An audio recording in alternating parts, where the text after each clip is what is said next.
자, 오늘 이 새벽에 하나님께서 우리에게 주시는 하나님 말씀은 사도행전 17장 1절에서 9절까지 말씀입니다. 저와 여러분이 한 절씩 나누어서 교독합니다. 그들이 암비볼리와 아볼로니아로 다녀가 데살로니카에 이르니 거기 유대인의 회당이 있는지라. 바울이 자기의 관례대로 그들에게로 들어가서 새 안식일의 성교를 가지고 강론하며 뜻을 풀어 그리스도가 해를 받고 죽은 자 가운데서 다시 살아나야 할 것을 정언하고 이르되 내가 너희에게 전하는 이 예수가 곧 그리스도라 하니, 그 중에 어떤 사람 곧 경건한 헬라인을 큰 무리와 적지 않은 비부인도 권함을 받고 바울과 실다를 따르나 그러나 유대인들은 시기하여 저자의 어떤 불량한 사람들을 데리고 때를 지어 성을 소동케 하여 야손의 집에 침입하여 그들을 백성에게 끌어내리고 찾았으나 발견하지 못함에 야손과 몇 형제들을 끌고 현장들 앞에 가서 소리질러 이르되 천하를 넣지 않게 하던 이 사람들이 여기로 이르매 야손이 그들을 맞아 들였도다. 이 사람들이 다 가이사의 명을 거역하여 말하되 다른 임금 곧 예수라 하는 이가 있다 하더이다 하니, 우리와 원장들이 이 말을 듣고 소동하여 같이 읽겠습니다.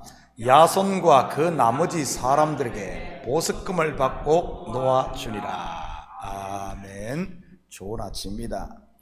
빌립보를 떠난 바울과 실라 선교팀은 당시 마게도냐 지역의 수도였던 데살로니카에 이르게 됩니다.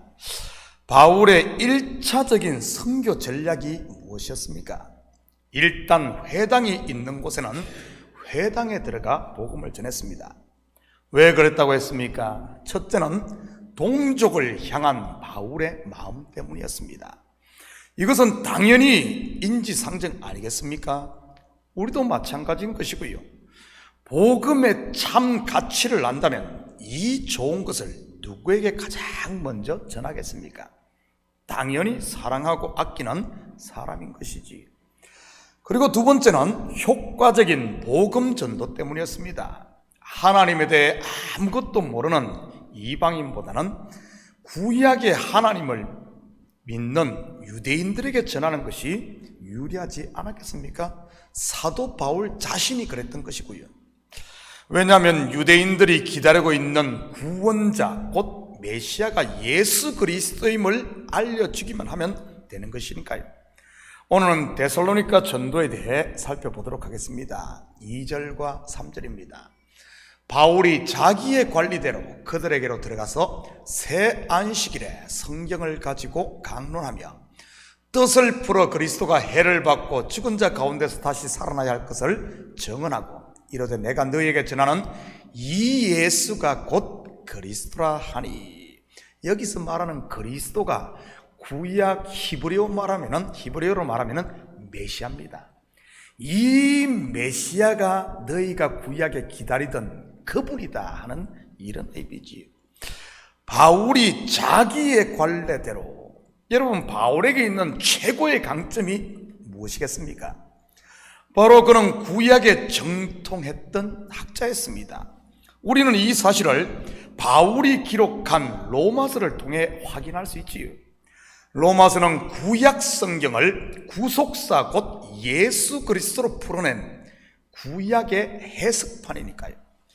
당시에는 신약 성경이 없던 때이기에 구약 성경을 가지고 강론을 했던 것입니다. 바로 구약의 선지자들이 예언한 메시아가 예수 그리스도임을 증거한 것이지요.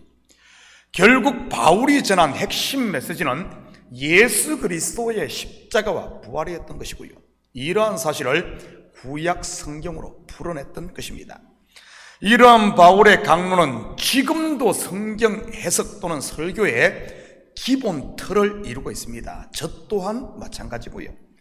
제가 구약을 본문으로 설교할 때 가장 많이 인용하는 부분이 어디든가요? 신약 성경 아니던가요? 반대로 신약을 본문으로 해서 설교할 때는요, 분명 구약 성경일 것입니다. 그러기에 구약 곧 율법이 없이 신약 곧 은혜를 이야기할 수 없는 것이지. 죄가 죄로 드러나지 않았는데 은혜가 무슨 소용이 있겠습니까? 죽을 죄인에게만이 은혜가 은혜 되니까요.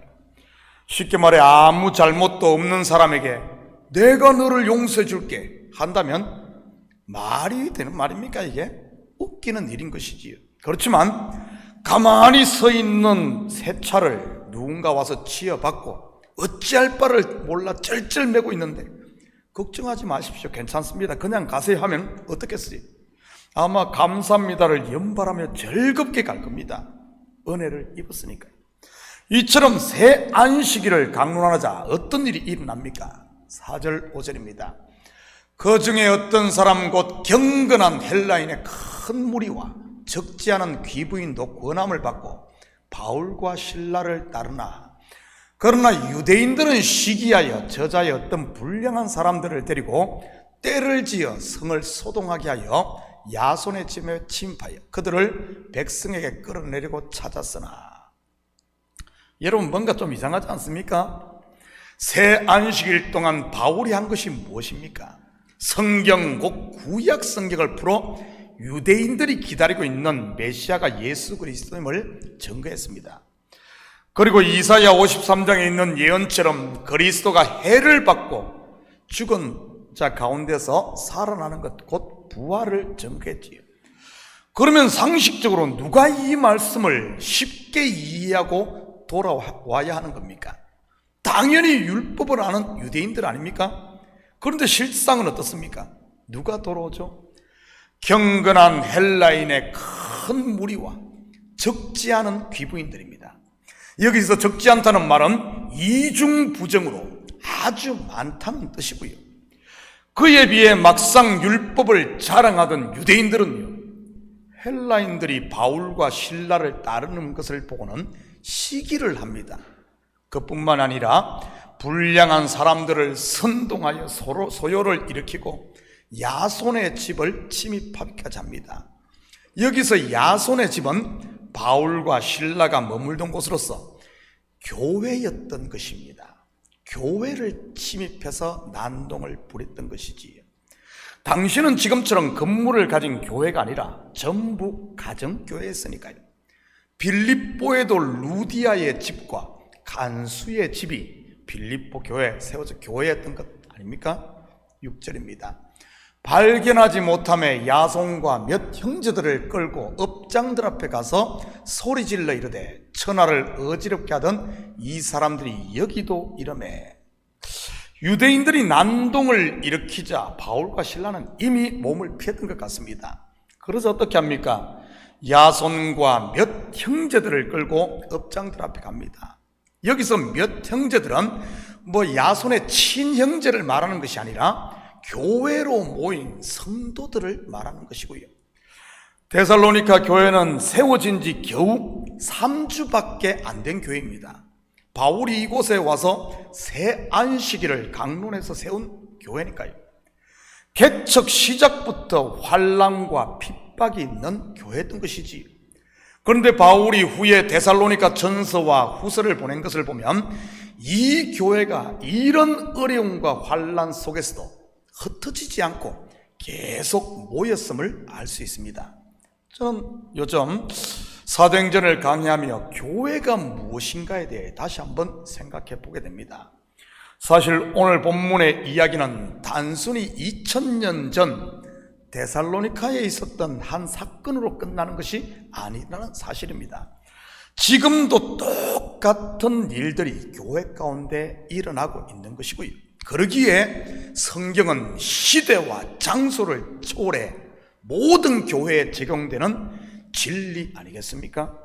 복음이 전해지는 곳에는 언제나 복음을 방해하는 유대인들이 있다는 사실 말이지요.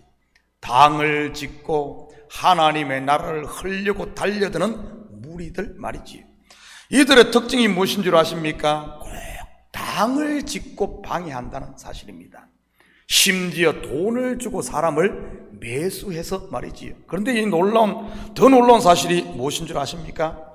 이렇게 집요하게 교회를 하려고 하고 말씀을 듣지 못하게 방해를 하는데도 교회는 오히려 든든히 세워져 간다는 사실입니다. 성경을 보면 유대인들이 방해해서 교회가 문을 닫은 곳은 없습니다. 이것은 무엇을 말하는 것이겠습니까? 음부의 권세 곧 사단이 교회를 무너뜨리지 못한다는 말입니다. 교회 곧 진정한 성도는 오히려 환난과 핍박이 그들을 더욱 견고하게 세우는 것이지요.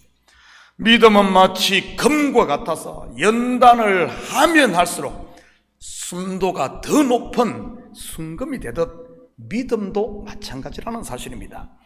또한 믿음은 시베리아나 알라스카와 같은 추운 지방에서 자란 나무처럼 추우면 추울수록 더욱 단단해져 결국에 제목이 되는 것이지. 여러분의 삶에, 가정에, 아니면 교회 환난이나 어려움이 있습니까? 피하거나 도망가지 마시고 기도하며 이겨나갈 수 있기를 축복합니다. 알고 보면 이것이 복이니까요. 매사가 술술 잘 풀리고 내 뜻대로 다 되는 것만이 복의 전부가 아니라는 사실입니다. 7절입니다. 야손이 그들을 맞아들였도다. 이 사람들이 다 가이사의 명을 거역하여 말하되 다른 임금 곧 예수라 하는 이가 있다 하더이다 하니.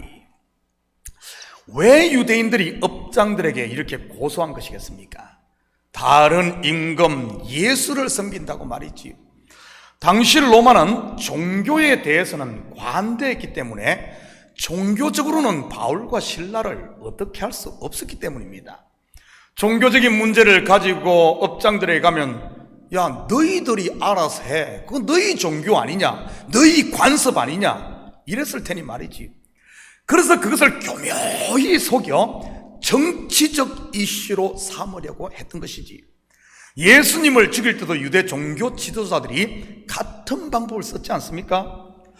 여러분, 이것은 사단이 쓰는 전형적인 괴계인 것입니다. 바로 거짓말 말이지. 그것도 아주 오래된 거짓말 말입니다. 분명 하나님의 말씀은 선악과를 먹으면 반드시 죽는다인데 사단이 어떻게 하와에게 거짓말을 합니까? 죽을까 하노라. 무슨 말입니까? 죽을 수도 있고 안 죽을 수도 있다는 뉘앙스로 말을 합니다. 의심이 들게끔 말이지요. 지금도 보면 교회에서 꼭 이렇게 말을 흘리고 다니는 사람들이 있습니다. 실체도 없는 것을 가지고 사람을 의심하게 만드는 말들 말이지요. 일명 가라지를 뿌리는 것입니다. 누가 이런 말에 속는 줄 아십니까?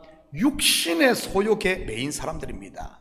먹음직도 하고 보암직도 하고 지혜롭게 할 만큼 탐스러운 마음을 속에 가진 이 하와의 마음을 가진 사람들 말이지요. 다르게 말하면 속에 하나님의 말씀이 없고 성령 충만하지 않는 대신 자기로 충만한 사람들이 이런 말에 속는 겁니다. 그렇지만 말씀 위에 굳게 서 있고 성령 충만한 사람은요, 금방 분별해 그런 사람 주위에는 얼씬도 하지 않는 것이지요.